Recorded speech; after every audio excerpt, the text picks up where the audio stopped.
नमस्कार दोस्तों, कैसे हैं आप। आई होप कि आप अच्छे होंगे। पिछले वीडियो में हमने सार्क देश के बारे में पढ़ा था। आज हम आसियान देश के बारे में पढ़ेंगे। आइए कुछ हम बेसिक जानकारी लेते हैं आसियान देश के बारे में।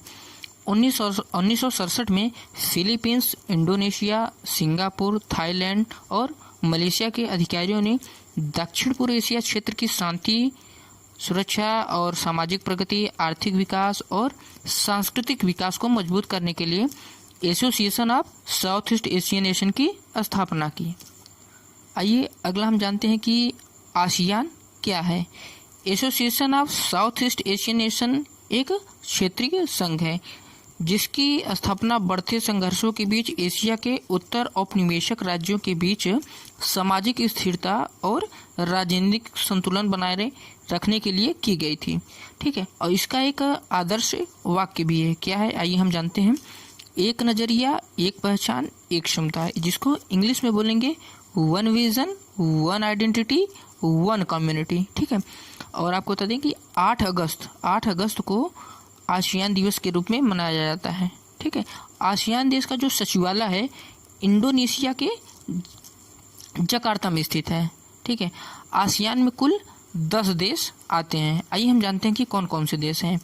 ठीक है, ये हमारा म्यांमार है, फिर थाईलैंड, फिर लाओस, फिर कंबोडिया, फिर वियतनाम, फिर मलेशिया, फिर सिंगापुर, फिर इंडोनेशिया, फिर ब्रुनेई, फिर फिलीपींस। आइए फिर से हम जानते हैं। Myanmar, Thailand, Laos, Cambodia, Vietnam, Malaysia, Singapore, Indonesia, Brunei, Philippines. ठीक, पहले हम आसियान देश के बारे में जान लेते हैं, फिर नेक्स्ट वीडियो में हम आपको पूरे बेसिक से एक एक देश के बारे में बताते हैं। ठीक है, आइए हम फिर जानते हैं कि भारत और आसियान देश के साथ कैसा संबंध है भारत का। आसियान के साथ भारत का संबंध उसकी विदेश नीति और एक्ट ईस्ट पॉलिसी की नींव का एक प्रमुख स्तंभ है। ठीक है, और भारत के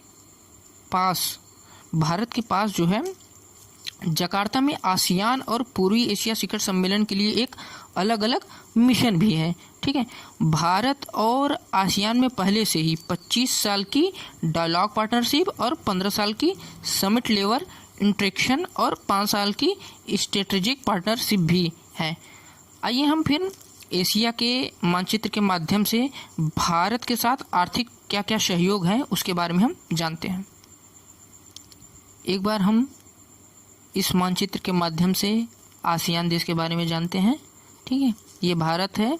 ठीक, इसके जस्ट बगल में म्यांमार है, फिर थाईलैंड है, फिर लाओस, कंबोडिया, ये वियतनाम, ये मलेशिया, ये ब्रुनेई, ये इंडोनेशिया, फिर ये ब्रुनेई और ये फिलीपींस। ठीक, एक बार फिर से पढ़ते हैं।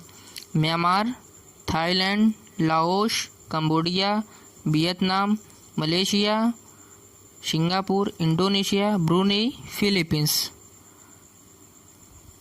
ठीक है, आइए फिर हम जानते हैं कि भारत के साथ आर्थिक क्या क्या सहयोग है। आसियान जो है भारत का चौथा सबसे बड़ा व्यापारिक भागीदार है। आसियान के साथ भारत का अनुमानित व्यापार जो है भारत के कुल व्यापार का लगभग 10.6% है। और ठीक है, और भारत के कुल निर्यात का आसियान से निर्यात लगभग 11.28% है। आइए हम जानते हैं कि भारत के लिए आसियान कितना महत्वपूर्ण है। ये देखिए भारत है, जस्ट बगल में सारे पूरे आसियान देश हैं। आइए हम जानते हैं। ठीक है, भारत को आर्थिक और सुरक्षा कारणों से आसियान देश के घनिष्ठ राजनयिक संबंध की आवश्यकता है। ठीक है, आसियान देशों के साथ संपर्क भारत को इस क्षेत्र में अपनी उपस्थिति में सुधार करने में मदद भी कर सकता है। ठीक है, और कनेक्टिविटी परियोजना जो है पूर्वोत्तर भारत को केंद्र में रखती है। ठीक है, इससे पूर्वोत्तर राज्यों की आर्थिक वृद्धि सुनिश्चित होती है।